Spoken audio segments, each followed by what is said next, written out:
all the things I've learned from it. So, a little bit about me. When I was in 6th grade, my 1st grade teacher showed us all a video on climate change for Earth Day. It was a really troubling video, to say the least, and the premise of it started like this. There's a beach absolutely covered in black trash bags, and it honestly felt like the entire place was just pollution over pollution. The ocean had nothing but plastic in it, disguised as fish that was poisoning the seagulls. Aluminum cans were strangling the turtles within the open ocean, and the fish were being poisoned by the microplastics that were in their bloodstreams, almost like a type of toxic antibody. And after watching this video, our teacher paused it and turned to the class and said to each of us that we could all make a difference, that each and every one of us in the classroom could be the next future generation of climate leaders. And as a 6-year-old, I was incredibly inspired. And from that day forward, I told myself that that person was going to be me, that I was going to single-handedly change this climate crisis from the ground up. So when I got home, the first thing I did was recycle my homework assignment. I would continue to reuse and recycle every sheet of paper until it was covered more so in graphite than in blank paper. And when I was finished, I'd throw it right into the recycling bin and compost all of my food and tell myself that this was the next generation of change, that I was going to single-handedly solve climate change. But then in 7th grade, doom scrolling kind of became a habit of mine. I went on my For You page and saw so many disturbing and horrifying reels. Wildfires completely burning Australia into inferno, so many innocent wildlife being completely ruined by all the plastic, all of the climate change that was happening with global warming and pollution, and I felt crushed. It felt like that narrative from 1st grade hadn't changed a bit, and to me, it felt like that if nothing I was doing would help solve this climate crisis, then at that time I felt like it wasn't worth doing at all. And so I kind of began feeling like I was going to give up, that because I couldn't see a difference in the work that I was making, that because all of those countless hours I had spent recycling and reusing papers and trying to compost all of the food to save all of the planet, including its inhabitants, when I felt like that wasn't working, I began to feel like all of those efforts were futile. And in a way, from this moment on, I realized that individually, those things might not have made an entire impact by themselves, but I began to see that even though I might have not have made a discernible impact as a 6-year-old, those moments added together, they still amounted to something big.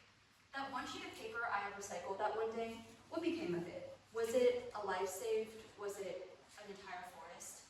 And the short answer is no, but I began to realize that over the 365 days in a year, those 7 added years in my life, that those changes began to accumulate into something greater.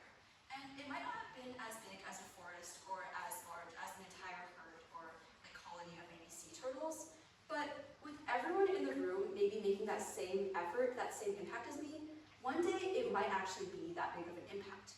And this team-forward method and mindset is something that I really noticed at the Ecologic Institute and Career National Monument. In 9th grade, I signed up for a workshop with the Ecologic Institute on gradient telemetry. And this was really my first introduction to this organization. But right then and there, I was really inspired by the amount of teamwork that the Ecologic Institute inspired all of its young apprentices to have, including the people around me, who were as young as I was, starting out their freshman year, completely naive to the world, but really hoping to make a difference. And the topic of that course was radio telemetry, which is a method that scientists use in real life to track wildlife, especially in places like the National Monument.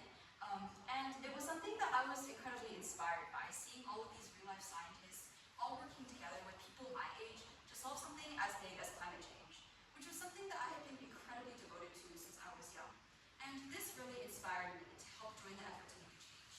So when I got home that day, I applied to the Conservation and Environmental Stewardship Apprenticeship program, and when I was accepted, I was over the moon about it, because I realized that I was going to be able to work with so many other young women my age in order to make a difference for a cause that was so dear to me from such a young age. So from that point forward, I realized that working together is the goal for the future, that working together is that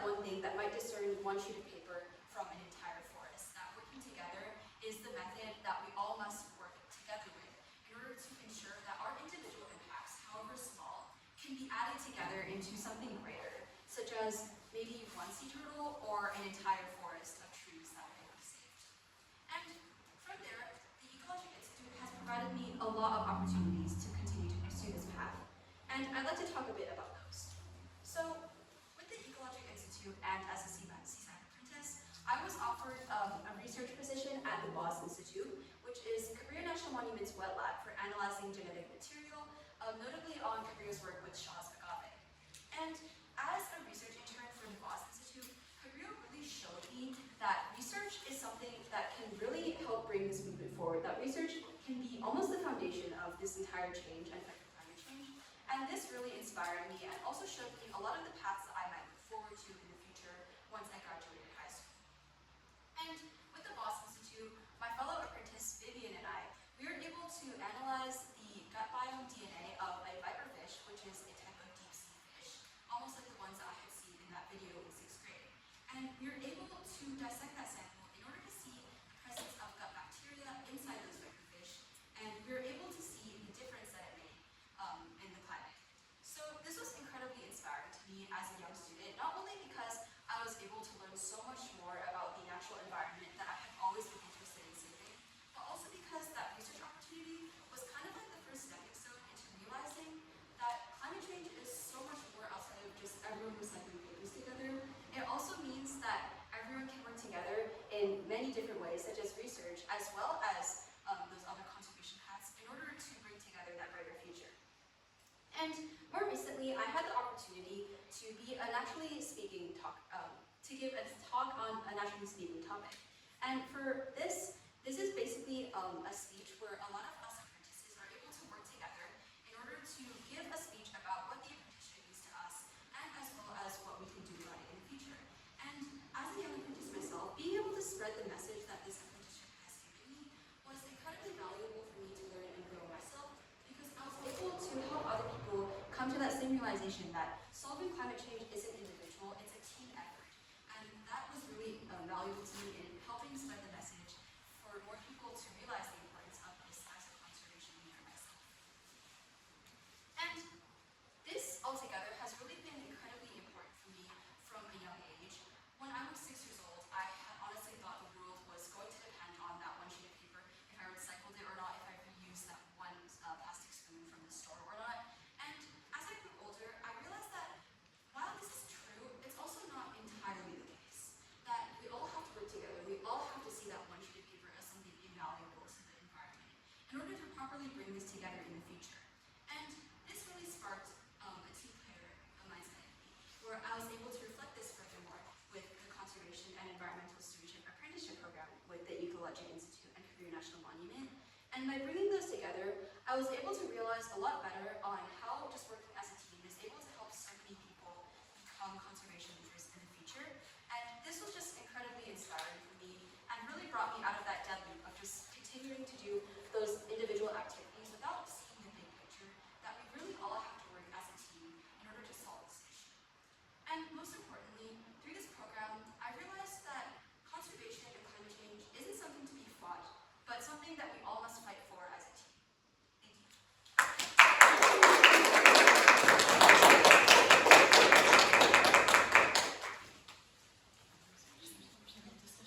So I think, do you mind, I think just so we can kind of capture, thank you so much, that was really like such a inspiring, motivating, yeah, I really enjoyed it. It really made me reflect too, like you were saying, this, you were 6 when you were first exposed to, right, and we really realized that we work with all different ages, right, from ages 6 through high school and older, and how at different points, you know, you're being touched by different mentors, educators, whatever. And my kindergarten teacher, when I was 5, was like I became like caring about the environment, so I was really kind of reflecting on my own experience and how we as educators are having, you know, such an impact on. You never know what you don't even know what you're doing, but I'd like to just take them on, maybe get in little groups of 3 or 4, kind of